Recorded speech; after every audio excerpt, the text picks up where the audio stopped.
so we're starting this. So Tuesday was day 1 in the book. Day 6 is Sunday. We really aren't going through the book today, but is there anything in your reading, because you have started reading maybe that you thought was interesting yet? Was there anything that kind of stood out to you in the reading?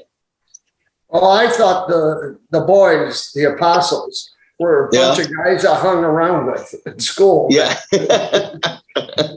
yeah.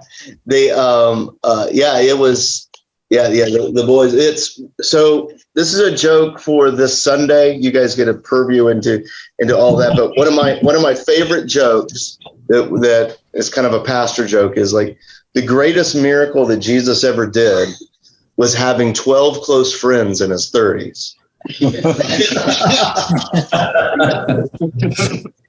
Like that was like that. That's because this Sunday's commit to community and all that stuff. But that was like that's always been like a joke that I've heard that I always enjoyed. So the whole kind of point to this being challenge is kind of creating habits, like the creation of good habits. And something that you're going to hear from us a lot during this, you probably already read it in the book a bunch, is that you're getting into like I can't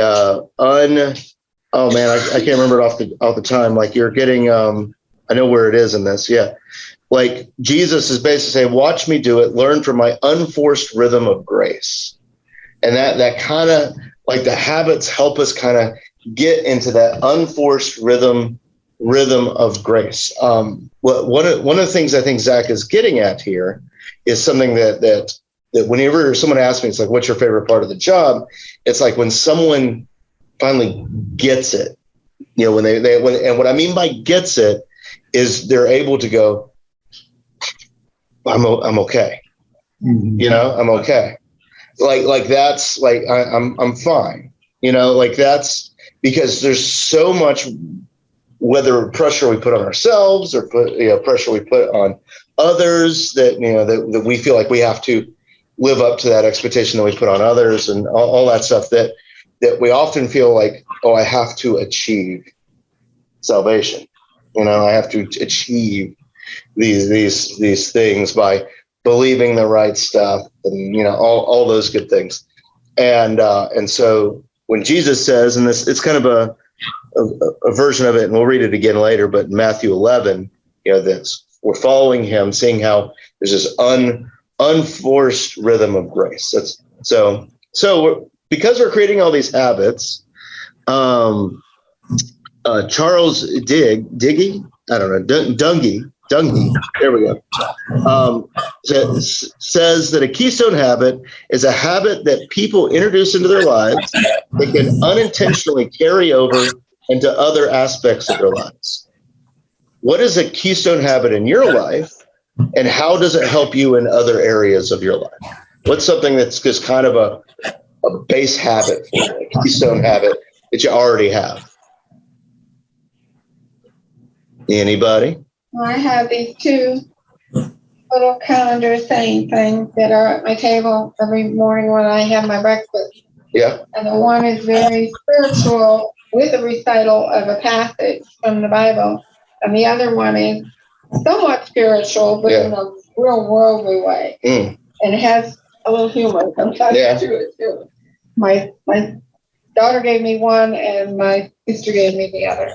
And that's just something I do every morning before I do anything else. I do those and then I pray whatever comes to mind. Okay. Yeah. Reading them, something brings me to a prayer. Yeah. Sounds good. The coming here. There's a habit. Just started. I don't know who's being loud. One of you is being loud. I'm gonna mute Ed and Joanne. I'm gonna mute you guys. Yeah, like that's just unmute yourself when you want to talk. So you said coming here. That's kind of a habit that you. Well, I think it's turned into a habit. It's turned into a habit. Yeah. No, that's good. That's good. That's good. Is that the choosing church later on type of thing? That's the type of thing. Like that's well, and also the commit to community. It's not far from that either. But going out every Monday afternoon and putting everybody's garbage cans back where they belong. oh yeah, oh you do that? Yep. Yeah. It's so that's becoming a keystone habit. How has that bled into your other areas of life? Like, do you think? Well, it's made me a better neighbor. Yeah. Yeah. I get compliments from the neighbors that actually know I do it. Yeah. Ed, it's interesting. I just did that.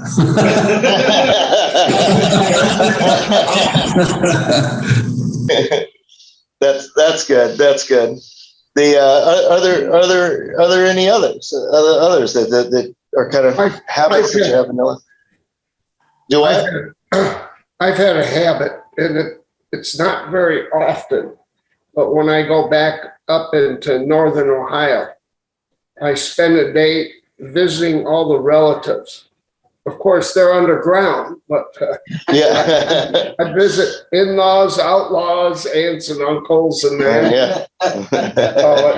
That's kind of a habit. My wife, the last trip, she says, "You go do your thing. I'll just stay at the hotel." You know. Yeah, that's a good one. That's a good one. Another one that I guess created over the last few years is trying to stay in touch with family and long lost friends by calling every couple weeks and just catching up and finding out about prayer requests. And I've got a pretty good list of people that I do that with, and I don't know, I just feel really good about talking with them and getting caught up, praying. Yeah, that's good. That's good. That's good. Lee, you're about to say Saying grace. saying grace. Yeah, before dinner, it's so automatic. If we're out with friends, after we all sit down, they wait now.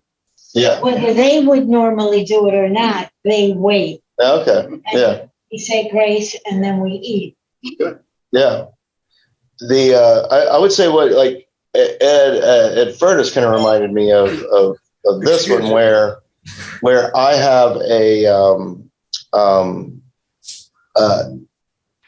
well, it's a TikTok. You guys have all heard of TikTok. TikTok. I gotta quick explain. Like TikTok is like it's the funniest stuff. It's just really short, and you just scroll and it learns what you like basically by your scroll habits.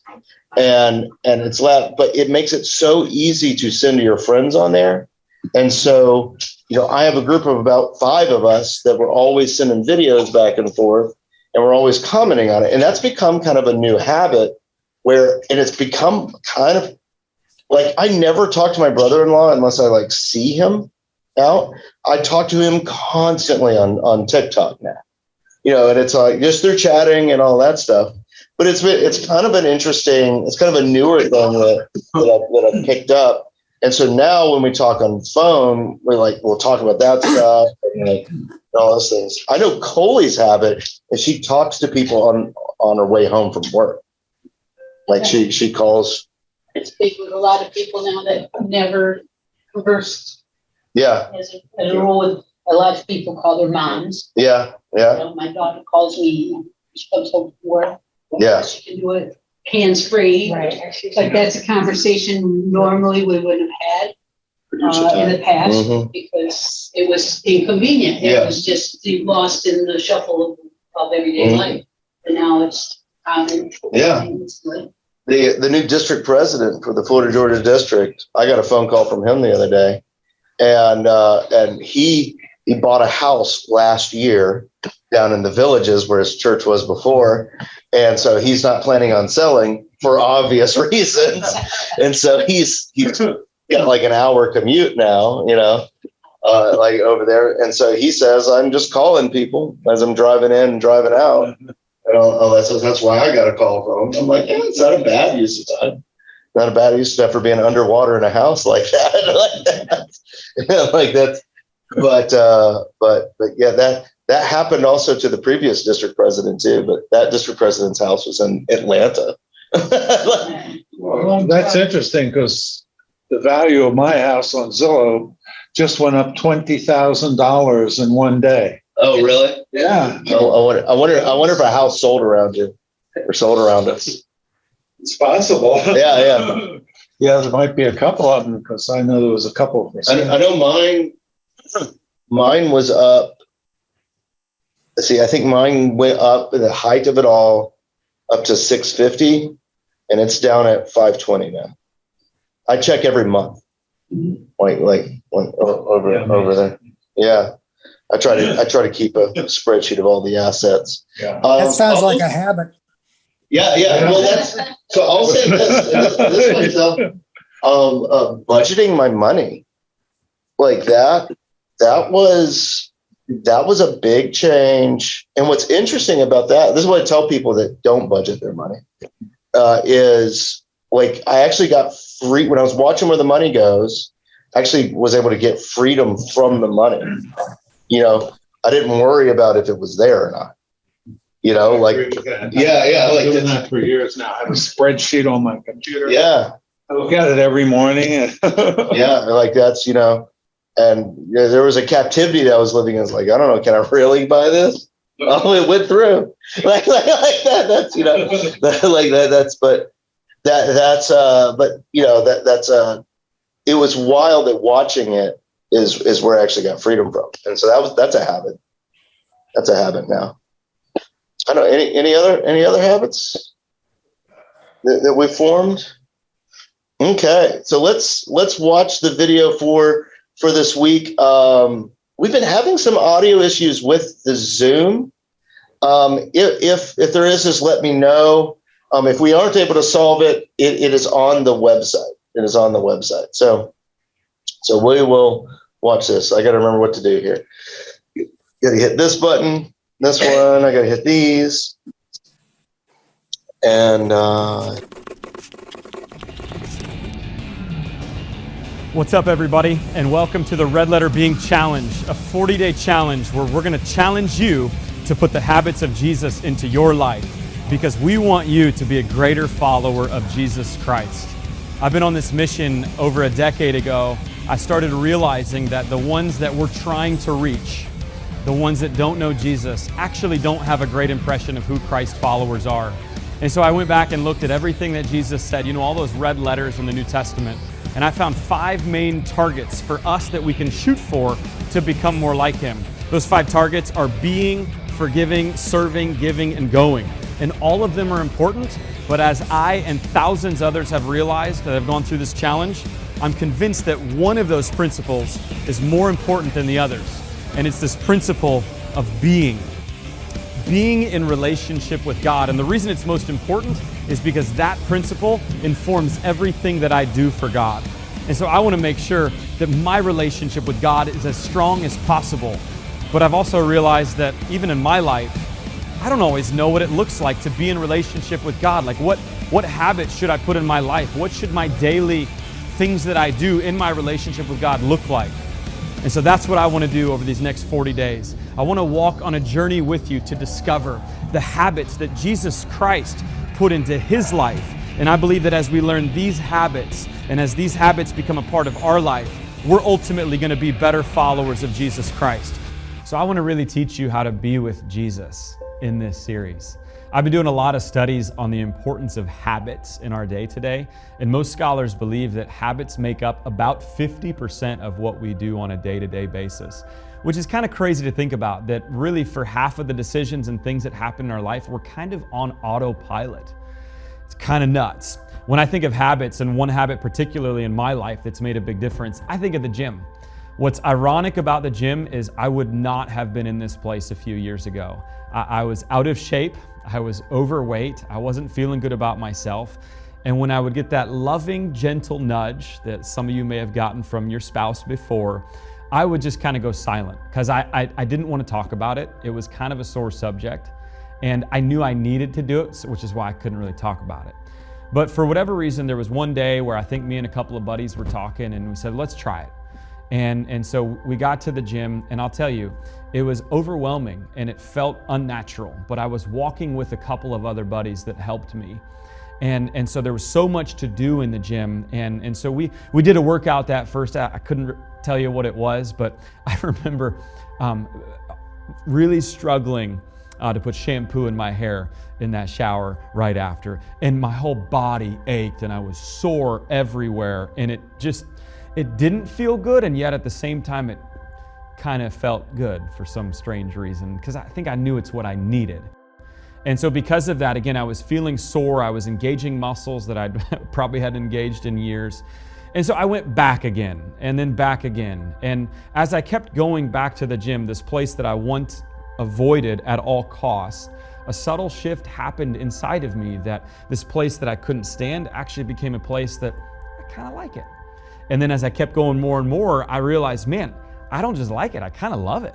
And I kind of need it in my life. And it became what Charles Duhigg calls a keystone habit, which is a habit that you introduce into your lives that unintentionally carries over into other areas. And that's what I've seen with the gym, that the days that I'm in there working out and exercising and engaging physically, I tend to be more disciplined spiritually in my walk with God. I tend to be a better father, a better husband, more energized at home. And so it's just spilled over into other areas. So much so now that I've gone full circle that there'll be times where we're on a family vacation and it's not a weird thing for me to wake up early and hit the hotel gym where nobody else is, because I like it, I need it. And this for me is a picture of what I believe God is wanting to do to you over the next 40 days. As we introduce you to habits that are in the life of Jesus that you can put in your life, I really want to see these things that you maybe don't do and you maybe avoid become things that just become a part of your life. They become a rhythm of how you do life. Now here's what's crazy. You're probably going to experience a little bit of what I experienced at the gym. It's going to be hard. It's going to be difficult. I'm not going to sit here and tell you that everything that you do with God is going to be easy and feel natural. It may not. There may be some that do, and praise God if that happens, but you might really struggle. But what I'm saying is keep going with it. Keep going with it, and you'll see the payouts, and you'll see what influence these habits make in your life. And I really believe that as you instill these habits into your life, you will become a far greater follower of Jesus, which is what we're really after. I love even what Jesus tells us in Matthew chapter 11. He says, "Are you tired, worn out, burned out on religion? Come to me. Get away with me and you'll recover your life. I'll show you how to take a real rest. Walk with me and work with me. Watch how I do it. Learn the unforced rhythms of grace."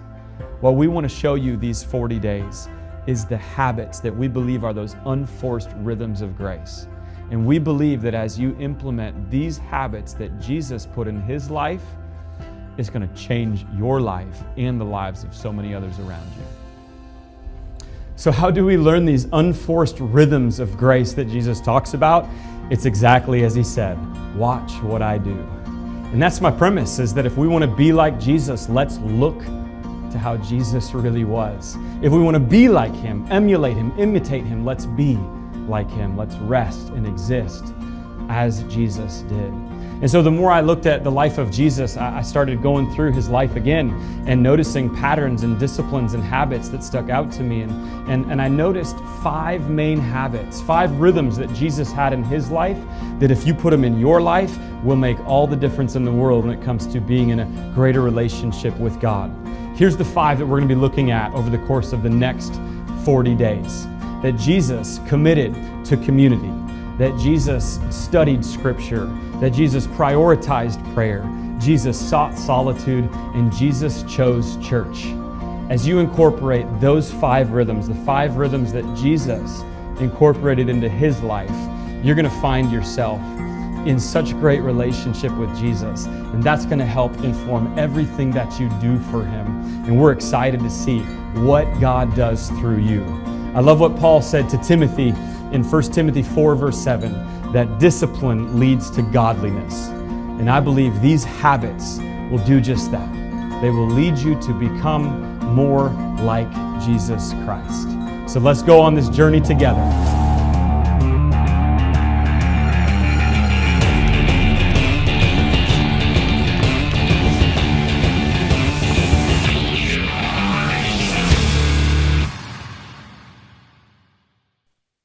All right. Welcome back, everybody. Hey, Pastor, Yeah. can I expound upon his? Yeah. In my younger days, I worked out at the gym. Yeah. See if I can put it up there. Oh, man. Listen. Is that, Okay. yeah. And I worked out with my workout partner for about 10 years. He was a Jehovah's Witness. Yeah. And we talked back and forth and that. And he knew where I went to church. I know where he goes to church and that. It was quite enlightening to go back and forth. No, he wasn't trying to convert me and I wasn't trying to convert him. Yeah. Our objective was to take guys like Zach and hurt them. And hurt them. That was And hurt them. That was your goal. We had young guys come in and say, "Hey, well, I want to work those old guys." That picture was about 10 years ago, until I had my pancreatic surgery and my heart condition. That I had to give that up and that. But we used to hurt young guys. When he said he hurt afterwards.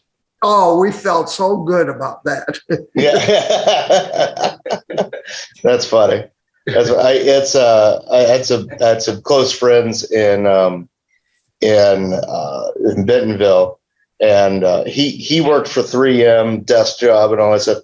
His wife was really in shape, like just she was crazy in shape. She worked at this gym called the 9 Round, and he came in there. And she told all the employees, it's like give him a run for his money. like that's over there. And I guess like during all the workups at 9 Rounds, he threw up at one point and stuff like that because they were working him so hard.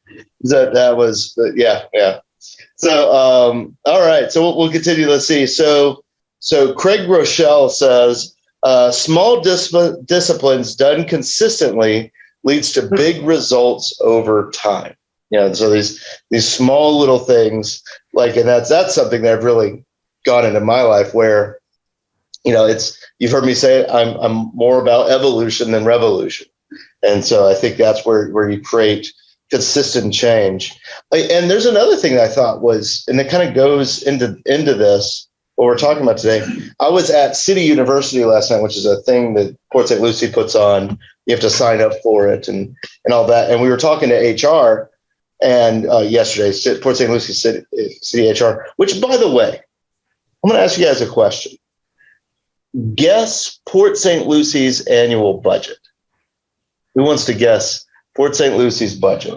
Large. Large? How many million? Yeah. What? Really big. Yeah, really big. Like, throw a number out. What do you think? 1 million. It's over. 15 million? Is that what you think? No, 3 million. 3 million? Yeah. 3 million? 1.8. 1.8 million? It's over $1 million. You guys are cute, by the way. That's like, no. You guys are super cute. Like 10 or 12. Yeah. It's over $1 million for the Area Economic Council of Development alone. Yeah. I'll say this too. The IT department's budget is 8 million. Even the garbage. The IT department's I could guess a 3-digit number. $750 million. Yeah. What, $750 million is Port St. Lucie's budget a year. And Here. another fact, and I'm sorry, our mayor, Pick up my garbage. They are now. our mayor has a high school degree. Yeah, Shannon. Yeah. So it's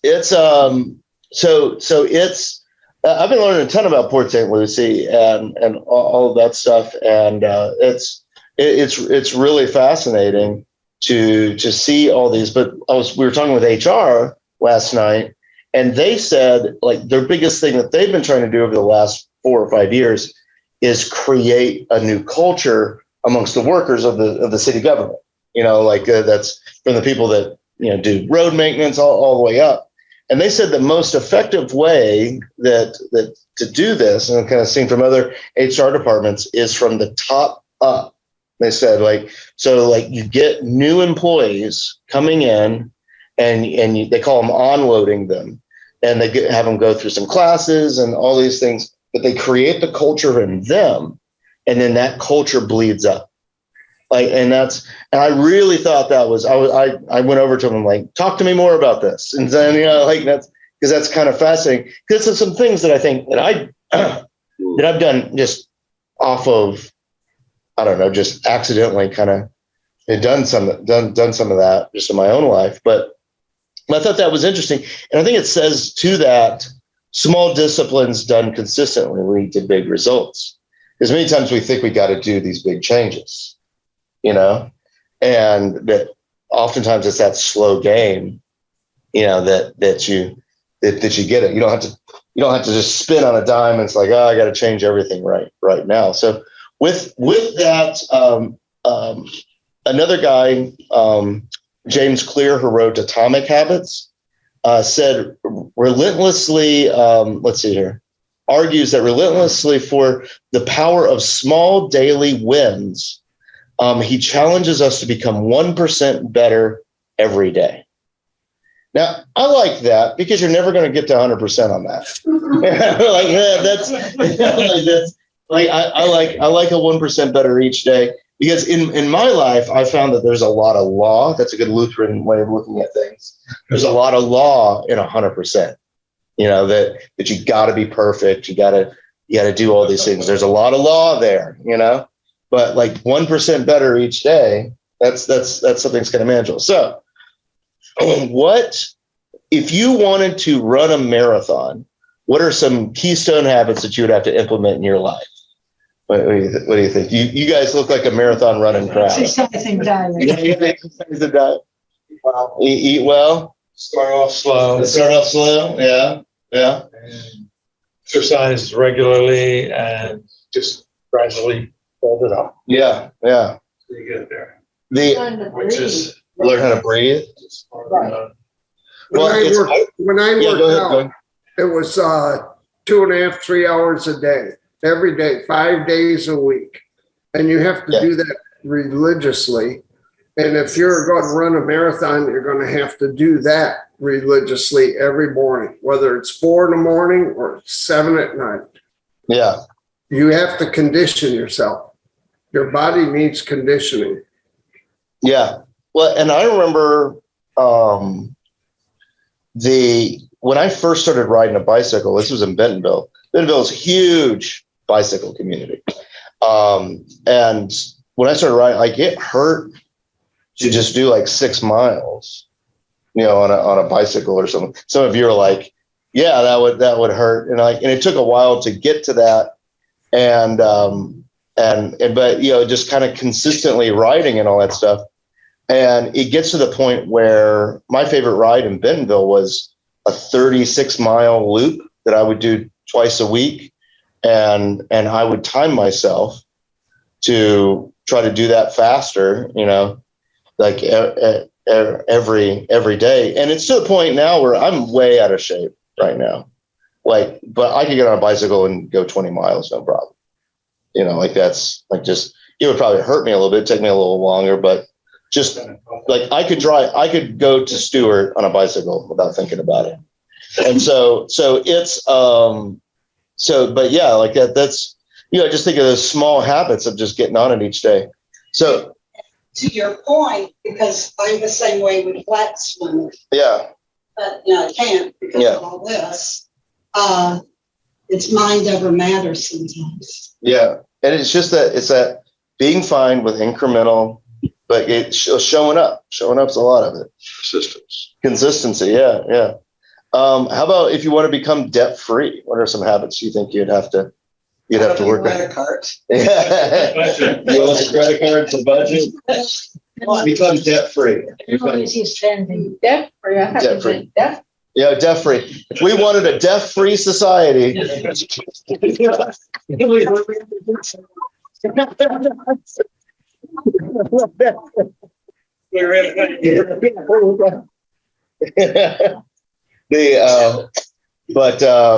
Yeah, like debt free, like, so like budgeting, like make that a part of your life. All those Yeah, I things. got rid of all my credit cards except 2. And now I charge everything on one card. Yeah.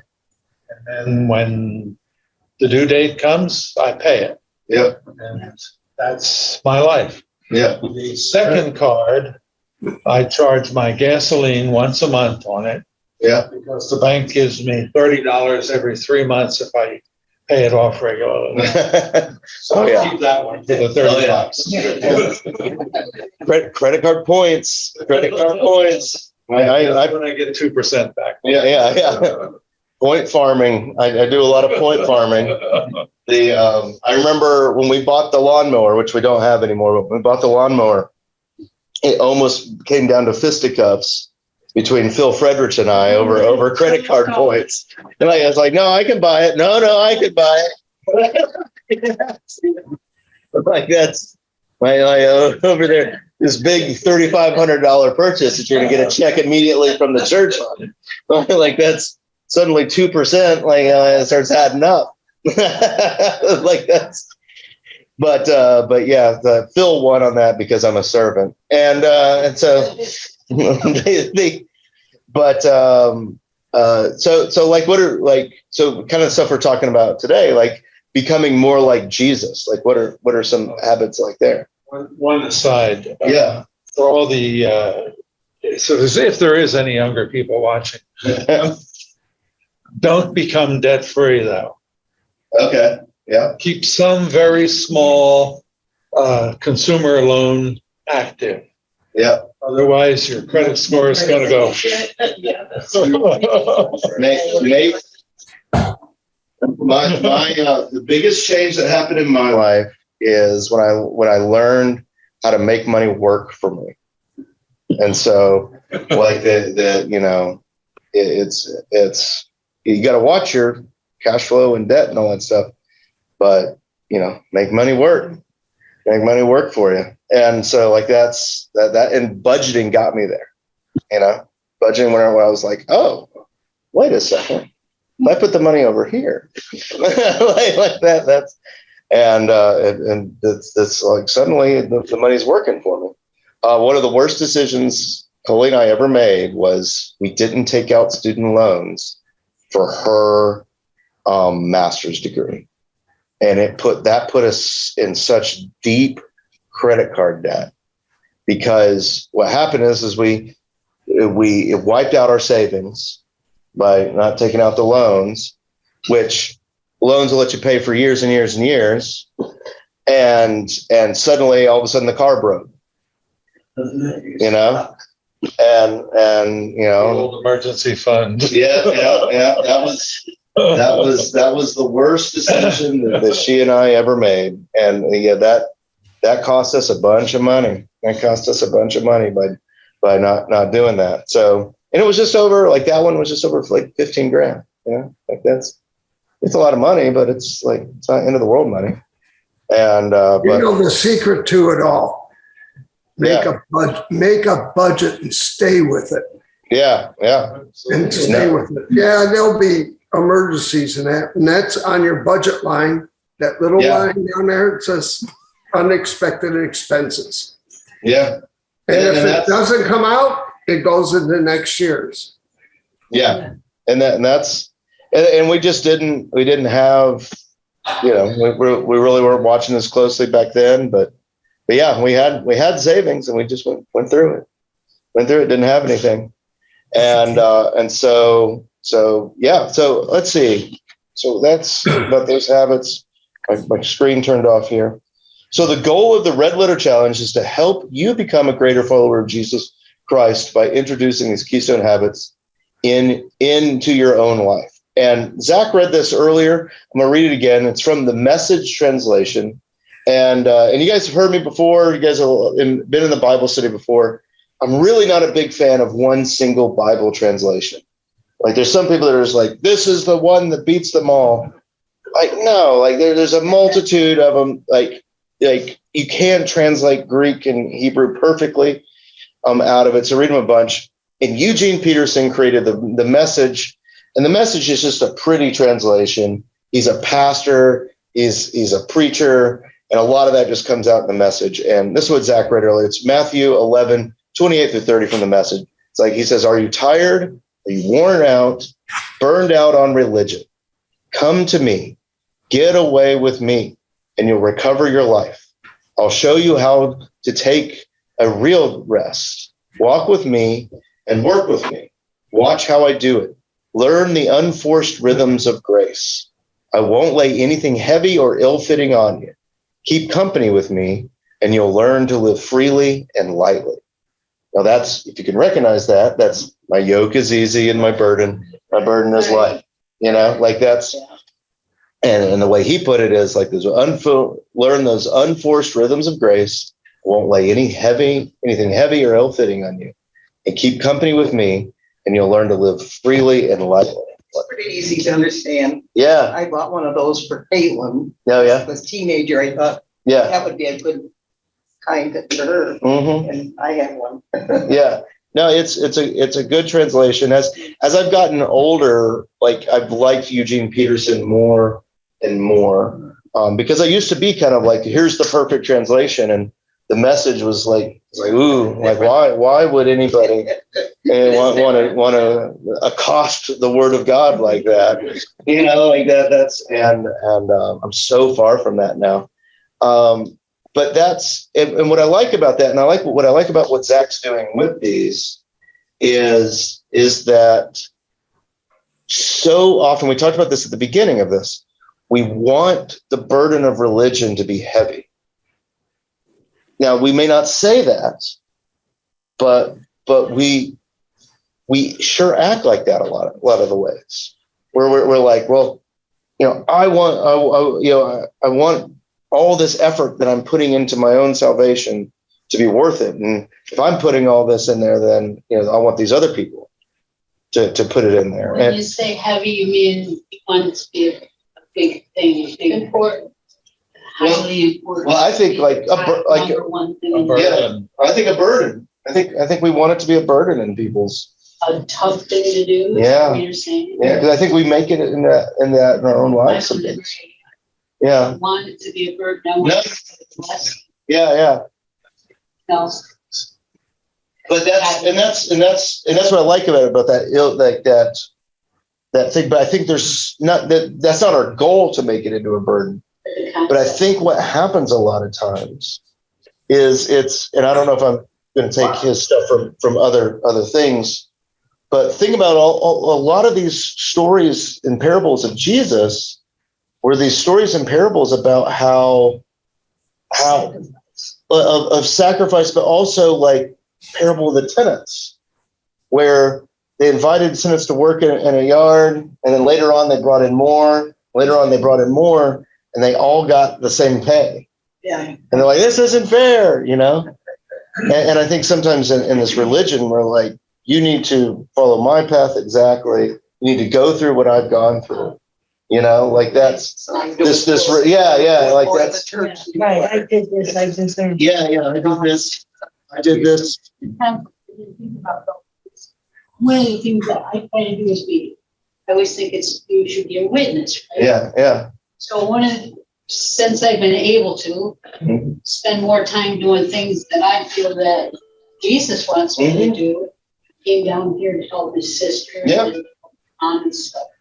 But I don't want people to think, like the way you say it, that I'm sacrificing to do this. Yeah. You know, I have family at home that said, oh, well, now you're not at your house getting what you want to do.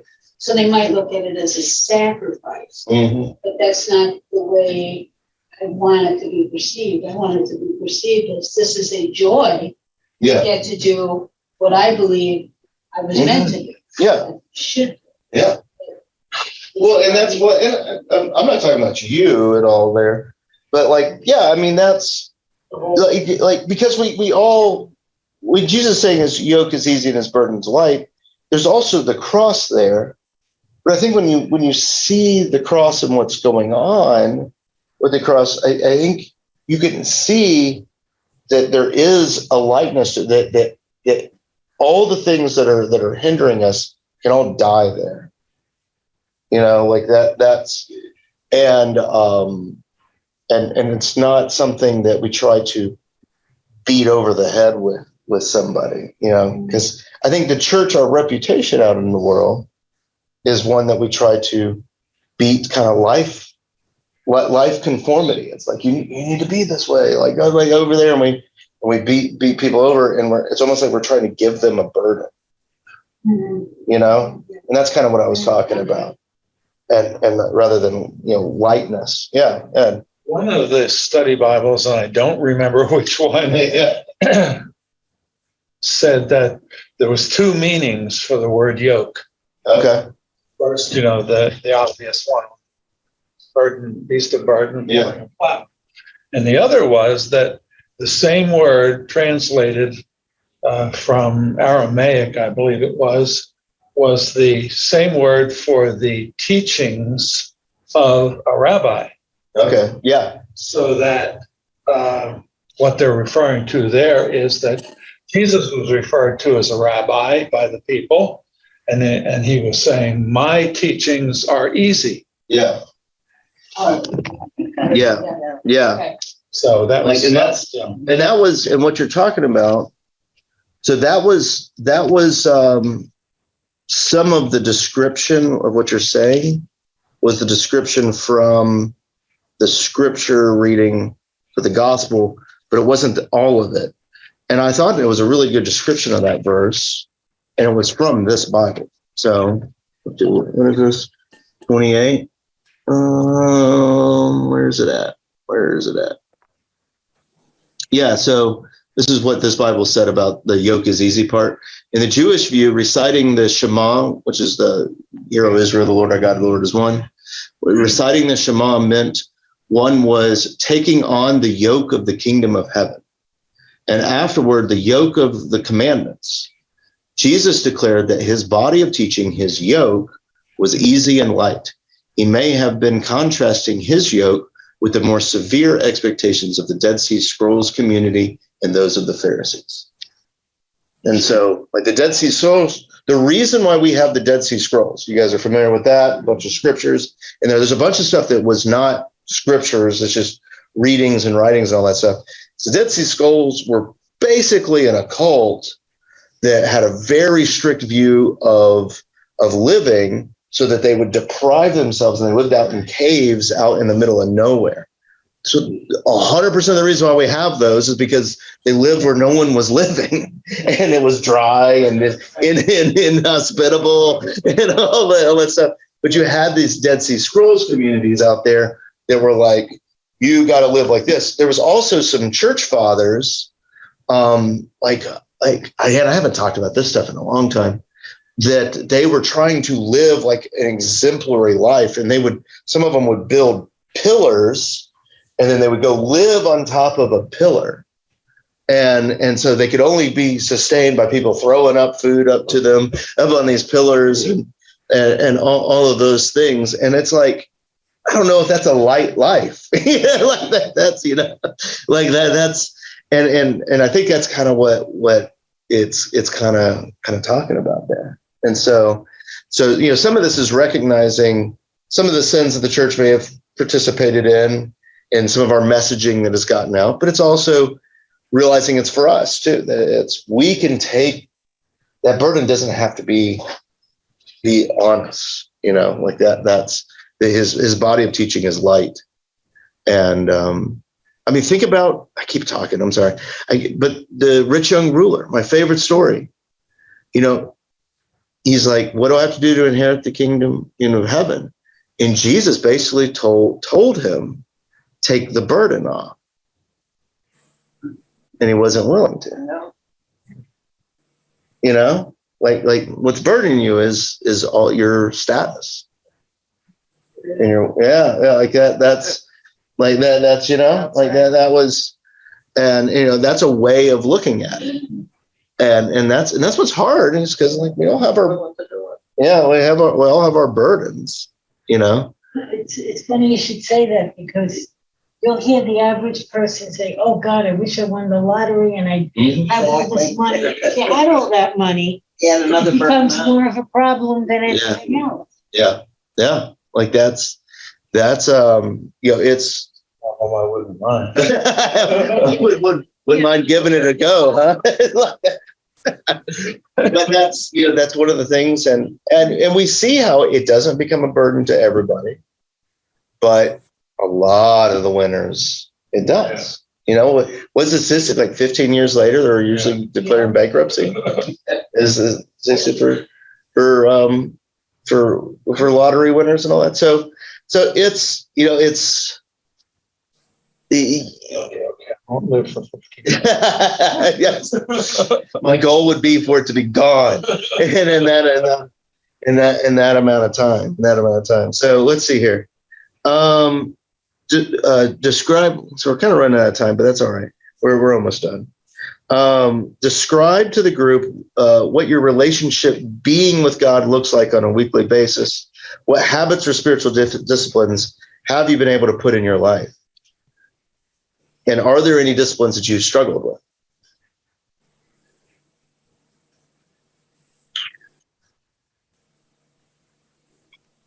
Any of those habits that have worked? And are there any habits that you struggled with? I think the big habit a lot of people struggle with, I know I do, are food. Food? Yeah.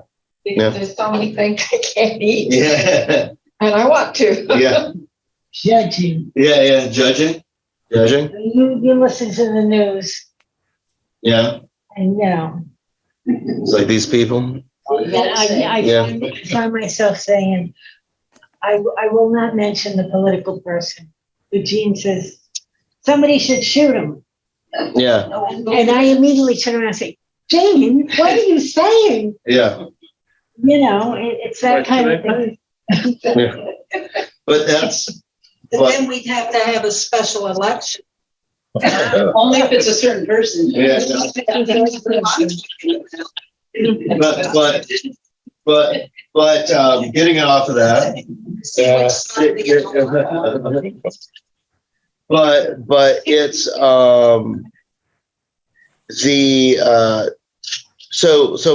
but these things, I mean, I think some of them are mine. I'm good at accumulating knowledge, but I'm not the best reader. Like I don't just constantly read. And so like being able to sit down and read is kind of hard for me. So podcasts are a blessing, right? Yeah. Like I get a lot of stuff from podcasts. And so like that. So all right. So the 5 habits that we're going through here that we're working on in this over the next 6 weeks is committing to community, studying scripture, prioritizing prayer, seeking solitude, and choosing church. Which ones do you think you'll have an easy time with, and which ones do you think will be a challenge? Do most of them. You already do most of them. So committing to community, studying scripture, prioritizing prayer, seeking solitude, and choosing church. So same as you, I think, as far as learning the scriptures. It's hard for me. Oh yeah. It doesn't stay in that. Yeah. So the studying scriptures. Solitude. Always where we got to be. Yeah. Just able to stop. Take that time. Yeah. Ed Furness, you want to say something? One of the things that I stopped to really think about was day one community, and our circle of friends really centering on or searching for Jesus. Yeah. That's his big part of that, committing to community there. Yeah. No, that's good. That's good. And so working on that. Mine with Lee is like the solitude one. The solitude is where all of the I call it my shower time. When I don't have any other time, that's when all the negativity comes in, and so I often will flee from that type of thing when I'm not being all that healthy. I don't know. Any others? All right, so we'll continue on here. So take a look at this 5 habits that we'll be learning more about over the next 5 weeks together, thinking about your life right now. Which one of these 5? Oh, we already did that. I already did the right thing on that. What do you hope happens in the next 40 days in your life through the being challenge? Does anyone have any goals or hopes for the curriculum here? For 10 more minutes, be with Jesus every day. 10 more minutes, maybe form a new habit there. Yeah. I'm glad people like the book. I've talked to a few people that have started reading it and all that stuff, and they overall like it, which is good. It's good to hear. Because I don't always know what people like and not like. Be able to speak up more. Speak up more?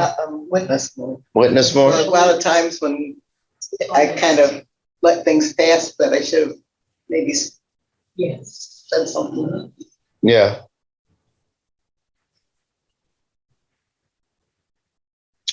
The verse we talked about on Sunday was 1 Timothy 4:7, and it said, discipline yourself for the purpose of godliness. The Message version of that talked about like that working out and those things, and kind of working out in those habits, type when and where they end up becoming habits and all that stuff. Like a habit that I developed, and I talked about this on Monday at the house, was I realized that my overly churchy language that I used to have, I don't have it really anymore, but overly churchy language, just using the language of American Christianity, you're saying, I don't know, blessed and, all these, all these things, and just kind of sound and look. And I realized that I looked like just this image over here. And I worked in Bentonville. I realized that was harmful to my interactions with people outside the church.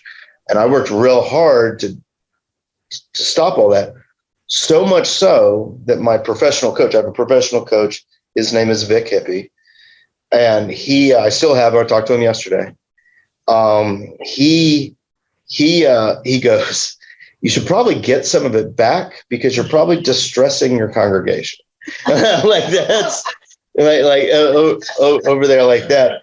But I look at that, and that was, a discipline that I did for godliness. And the reason why I talk about that one is because it's backwards in what everyone else thinks. I removed all the culture Christianity out of my life. I started dressing different. Like it was way different. Like it was wild. You're talking about generation differences too. Yeah. So by changing, you're more appealing to the younger generations that aren't used to the language you're talking about, maybe. Yeah. And you're a very welcoming person anyway. Your personality is welcoming, but that helps.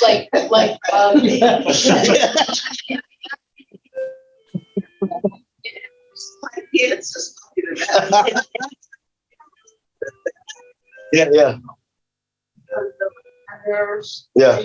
Age group. Mm-hmm. Those are young people coming into your church, and it's so good to see the growth, because you have to have that. If you don't have that, your church doesn't grow, right? You have to have generations. I remember, and we need to be done here soon, but I remember when I was interviewing at a church, I was in Bentonville still, and these people, they were interviewing me solely because I was young, and I was talking to them. I ended up kind of being, I was probably rougher on them than I should have been, but they were just I got the sense that they wanted me just because I could attract people, but they didn't want to change anything else. Like, and they're like, you're the magic pill. And I'm like, I'm not the magic pill of anything, man.